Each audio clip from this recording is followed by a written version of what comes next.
gotta focus on yourself, on your faith, on your dreams, on your mind, on your health, yeah. You gotta work, never tell, keep your head down, find what you love and excel, yeah. Push and pull. The OnePlus Ace 6 Ultra is finally here, and this is just one part of the full package. What you're seeing now is the complete OnePlus Ace 6 Ultra setup. So let's not waste any time and jump straight into the unboxing experience. A quick shout to my tech partner from China for sharing this video. A big thank you for making this possible. Hey everyone, it's Maiky from techmaiky. If you love staying updated with the latest gadgets, make sure to subscribe and hit the notification bell so you never miss out our exciting tech content. Today, we're checking out the OnePlus Ace 6 Ultra. Interestingly, the company doesn't officially market it as a gaming phone, but once you start playing shooting games on it, the experience feels like something built specifically for gamers. Inside the box, you get a 120-watt fast charger that uses a USB port and supports 11V11A high current charging. OnePlus also includes a specially designed 12A charging cable. It's noticeably thicker and stiffer than a regular cable, measuring about 99 centimeters long. Taking a closer look at the phone itself, it features a flat display with a centered punch-hole front camera. There's a relatively large R-angle screen protector already applied, and the metal frame gives the device a very solid and premium in-hand feel. On the side, you'll find multi-function buttons, while the volume and power keys sit on the right edge. The frame also includes speaker openings, and the bottom features symmetrical microphones. One thing to remember is that the SIM tray is located at the top of the frame, so make sure not to confuse it during setup.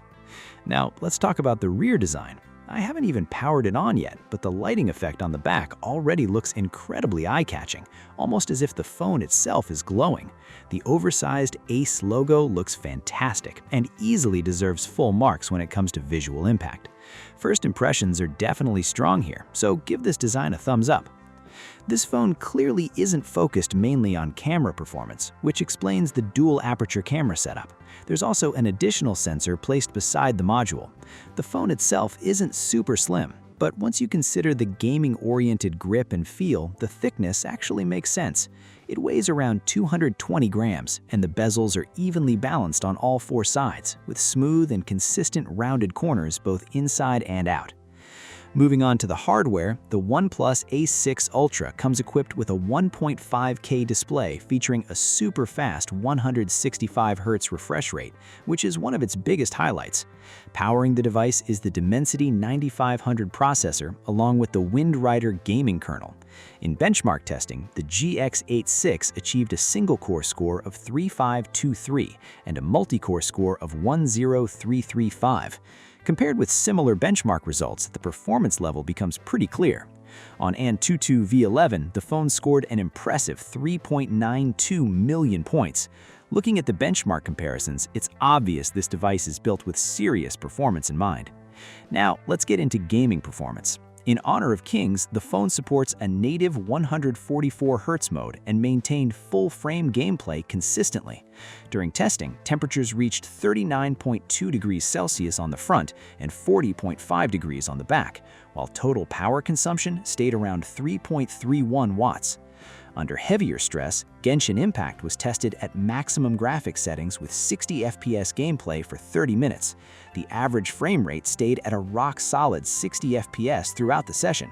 After the test, the front temperature measured 41 degrees Celsius, while the back reached 39.8. Total power consumption during this session was 3.98 watts. Next came a 30-minute session of golden time. The average frame rate again remained at 60 FPS. The highest recorded temperature on the front was 46.1 degrees Celsius, while the back reached 45.9 degrees. Total power consumption during this run was 5.66 watts.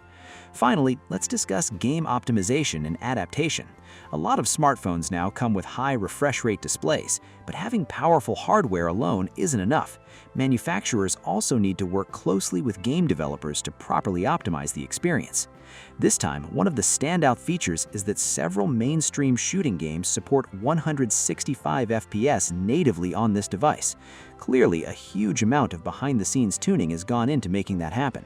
To demonstrate this, 3 popular shooting games were tested for 30 minutes each in 165 FPS mode.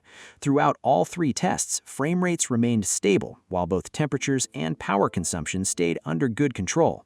If you're a hardcore mobile gamer, especially someone who enjoys competitive shooting games, or even a streamer, then a higher frame rate can absolutely improve the overall experience.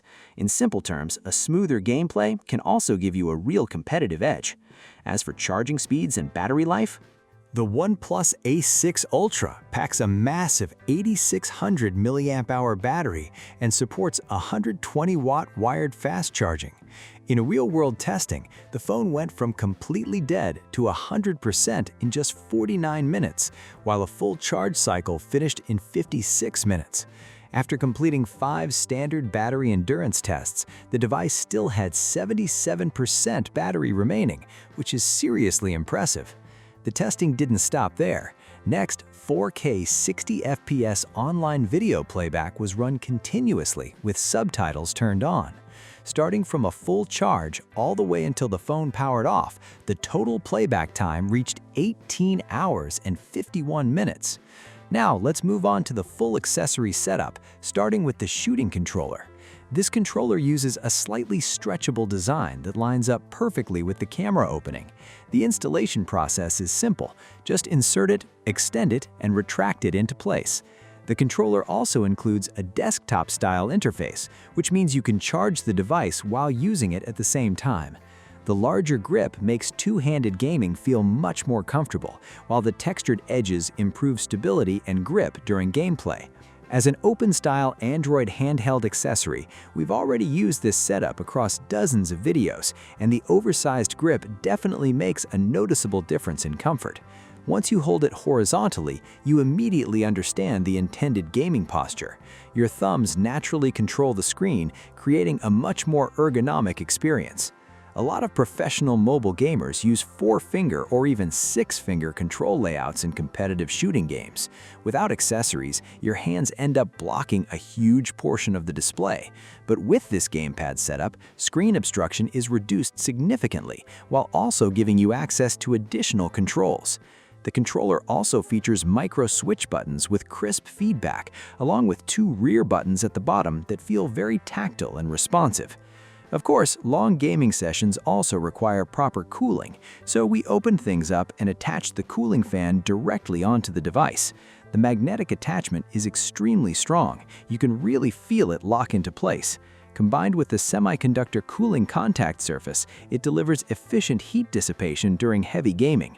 This is what the complete setup looks like when fully assembled. In this configuration, the total weight comes in at around 463 grams, which is comparable to some 7-inch Android handheld gaming consoles. That gives you a pretty good idea of its overall size and feel in the hand. We also compared it alongside the newly released OnePlus Buds S3 earbuds.